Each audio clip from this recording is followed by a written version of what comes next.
Hey everyone, I just wanted to tell you my favorite thing about these underbed storage containers, and that would be how easy they are to collapse. So if you're not using them, you can easily stack them together, or if you're moving or you just need them out of the way, they are so easy. This is what they look like when they're stacked. So super, super easy. This is actually just the side of it.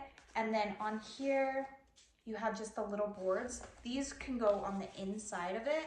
So this will keep the bottom of it sturdy, which I really love. Then they're not gonna be flimsy. But I just absolutely love that these pieces all go together and you don't have to worry about having to store it itself. It's really stackable. You can actually stack the boxes on top of each other.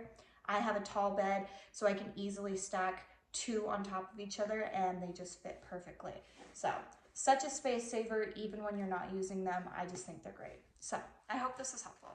Thank you.